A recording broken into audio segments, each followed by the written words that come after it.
Rick Ross just played Big Meech like a pawn in what's now being called a $120 million hustle, and 50 Cent is having a field day clowning the whole situation. But here's the crazy part. Everyone on the block saw this scam coming long before it went down. Everyone except Big Meech himself. Ross slid in smooth, flashing movie deals, big budget projects, and Hollywood promises like bait on a hook.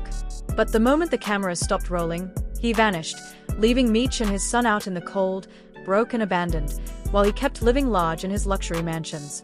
I feel bad for Lil Meech. I don't feel bad for no grown man in this planet.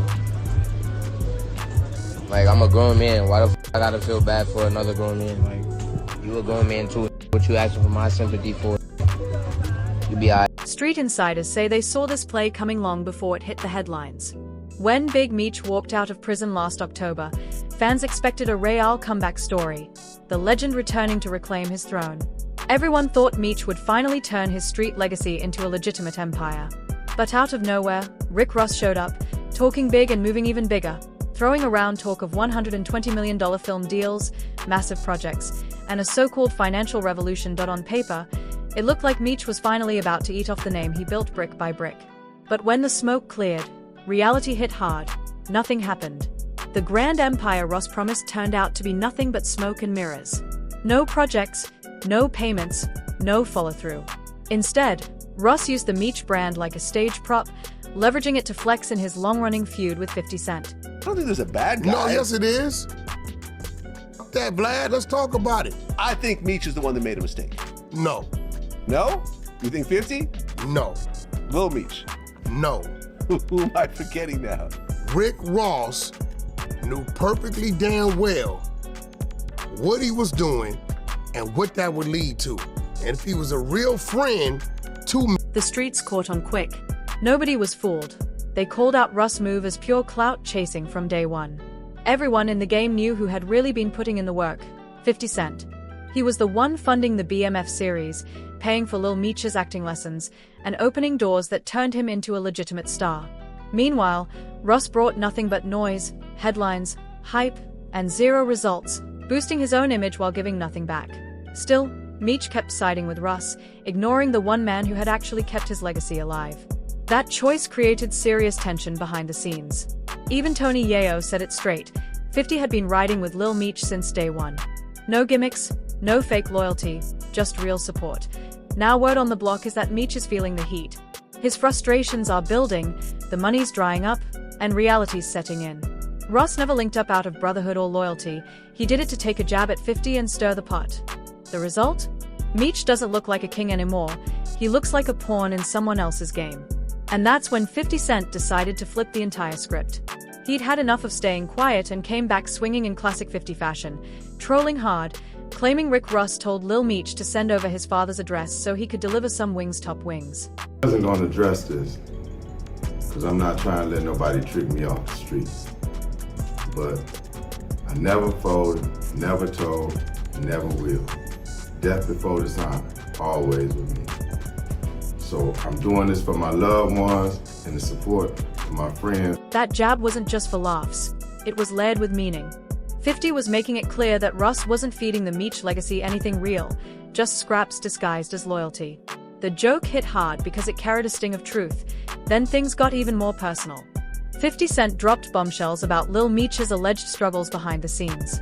He claimed he had to personally step in, sending Meech to rehab after showing up to set intoxicated, throwing up during weapons training, and losing focus during filming. And then came the infamous story about the whippets found in Meech's truck, nitrous oxide canisters linked to reckless behavior. 50 laughed it off, saying he had to Google what whippets even were. But his point was clear. He was the grown man holding the production together while everyone else was losing control. Throughout it all, 50 painted himself as the protector, the one keeping Lil Meech's career alive, while Ross and Big Meech, in his eyes, played recklessly with reputation and reality. Yet despite everything, Lil Meech still chose to ride with Ross, spotted partying in clubs and grinning for the cameras. Now the streets are roasting what's left of the once legendary BMF image. That alliance with Ross, built on ego and empty promises, collapsed faster than anyone expected. And when power star Michael Rainey Jr. jumped in, the energy shifted again.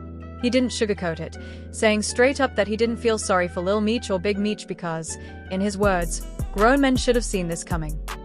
Ricky Rose, The time has come. Meech home. February 13th, get your tickets right now. It's going down. We know Florida gonna be there. Miami gonna be there. The legend himself gonna be in the building, making history. Meech, who else coming? The whole nation, Detroit, St. Louis, California, everybody. Atlanta, Georgia, ATL, stand up. We gonna make history. Get your tickets. That clip of Michael Rainey Jr. spread across social media like wildfire, and when 50 Cent saw it, he doubled down without hesitation. He backed Rainey's words completely, driving home the message that the Meech camp looked weak, lost, and manipulated. 50 didn't soften his stance or walk anything back. He stamped it, framing the whole situation as yet another case of misplaced loyalty and poor judgment. And honestly, Rick Ross abandoning people isn't exactly a shocking twist, it's practically part of his playbook. Sources claim Ross has pulled this move before, even leaving members of his own entourage stranded in Canada during a scuffle. While they got jumped, Ross allegedly slipped away, only to return later saying it was a test of strength. Cold-hearted, calculated, classic Ross. According to industry insiders, that's his signature move, always playing power games while leaving others to clean up the mess. To do a BMF film because you've been entertained by a lackluster, small budget series. Now it's time to do a big budget film. Which director? Shout out to my homie F. Gary Gray, Antoine Fuqua, what's up? Tarantino. It's a lot of legends. This is gonna be big, I can feel it. I'm just talking. Whack 100 even jumped into the mix, calling Rick Ross the real villain behind the curtain. He didn't hold back, saying Ross was never a genuine ally to Big Meech, just a manipulator using his name as a pawn to fire shots at 50 Cent. Whack made it clear, if Ross truly cared about building something real, he would have moved in silence, handled business privately, built quietly, and let the results speak. But instead, Ross turned it into a spectacle. Every deal, every headline, every ounce of attention revolved around him. He made Meech's legacy a marketing tool, parading his name for clout and self-promotion. That told the whole story.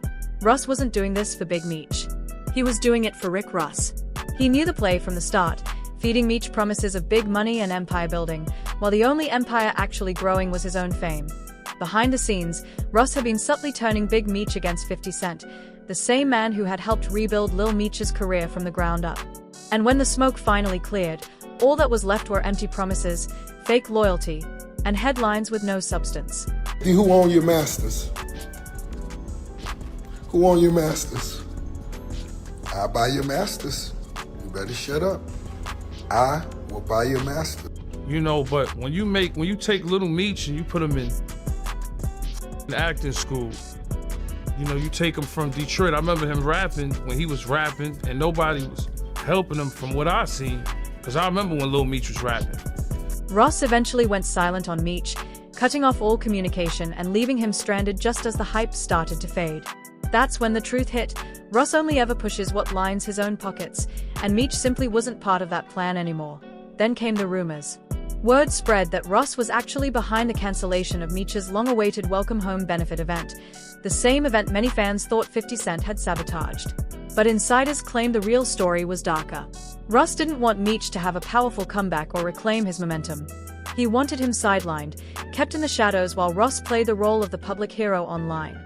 That, many say, was the ultimate betrayal, a calculated move to trade another man's legacy for clout instead of helping rebuild it. And Meech? He walked right into it.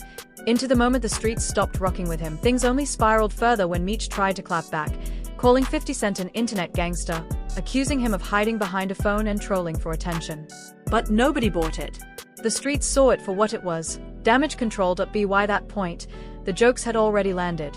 The memes, the commentary, the clowning, all painting Meech as outplayed and outmaneuvered. And when you really look at Ross's history, the pattern becomes crystal clear, a long trail of alliances built on self-interest and partnerships that always end the same way, with someone else paying the price. Is there anything about Ross and his career that you have any respect for? Oh, no, there's nothing there. There's nothing there. I never wanted to. When asked if there's anything about Rick Ross or his career worth respecting, the answer came quick and cold: no. there's nothing there. And honestly, that sentiment isn't hard to understand once you start peeling back the layers of his career. Because when you really dig into Rick Ross's track record, a pattern starts to jump out, one built less on loyalty and more on opportunism. Nearly every major alliance is formed in hip-hop has ended the same way: chaos, confusion, and betrayal. From the early days of Maybach Music Group to his messy public fallouts, Ross has shown a relentless instinct for turning friendships into headlines. Look at the MMG roster: Whale, Meek Mill, Gunplay, all of them once proudly repped the brand. But over time, frustration started to leak out. Missing money, shady contracts, promises that never came true. Ross always kept the image polished, playing the supportive boss in interviews and videos, but behind closed doors, insiders described a different man entirely. A man driven by control, ego, and manipulation. To many in the industry, that's the real Ross story. A mogul whose greatest hustle wasn't just music, it was convincing everyone around him that loyalty still lived in his empire, long after it died. Is a bad guy. No, yes it is. That Vlad, let's talk about it. I think Meech is the one that made a mistake. No, No? You think 50? no, Lil Meech. no. Who am I forgetting now? Rick Ross knew perfectly damn well what he was doing and what that would lead to. And if he was a real friend to Meech, unless he was looking to get 50 out the way, he would have dealt with Meech in the shadows, because he knows me and this dude who is gonna react if he sees me dealing with this dude that he has business with. And there was a lot of business left to be done, right? Rick Ross, bro, could have done whatever he was gonna do in the shadows if he really honored and respected Meech. Trust me, Meech wished none of this. Even Meek Mill, once seen as Ross' right-hand soldier, eventually backed away after realizing the empire wasn't designed for everyone to win, just Ross. And now, that same playbook seems to be unfolding all over again with Big Meech. The so-called $120 million project Ross hyped up turned out to be nothing more than smoke and mirrors, another headline grab while he pocketed the attention and walked away untouched. And the streets noticed. Because every time Ross starts to fade from the spotlight, he finds a new name to attach himself to. Someone with real credibility, someone the culture still respects. Meanwhile, 50 Cent is out here flipping real-life stories into billion-dollar franchises. That's the difference. While Ross keeps chasing relevance through controversy, 50 builds power through vision and strategy. The contrast couldn't be clearer. One man moves for validation, the other moves for legacy. The fans see it. The streets see it. Even industry insiders are admitting the truth. Ross might be playing checkers, while 50 is out here running chess. And now one question hangs heavy in the air: how many more people will Ross pull into his orbit before they realize the game? Because history has already shown the pattern. Everyone who stands beside him eventually learns the same hard lesson. In Rick Ross' world, loyalty expires fast, but clout lasts forever.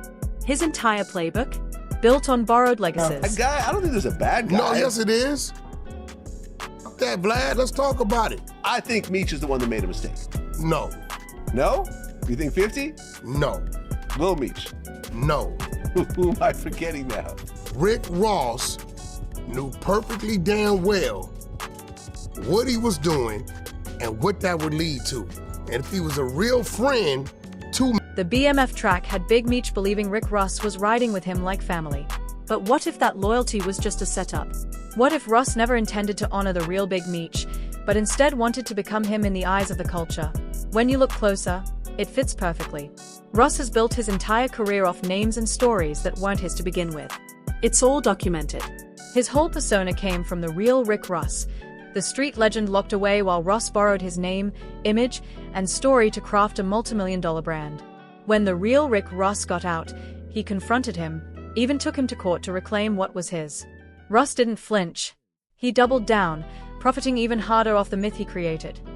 Then he did it again with Larry Hoover, dropping the name of another incarcerated icon in songs, interviews, and visuals, stacking clout and cash off someone else's reputation. Same play, different legend. Now, with Big Meech, history seems to be repeating itself.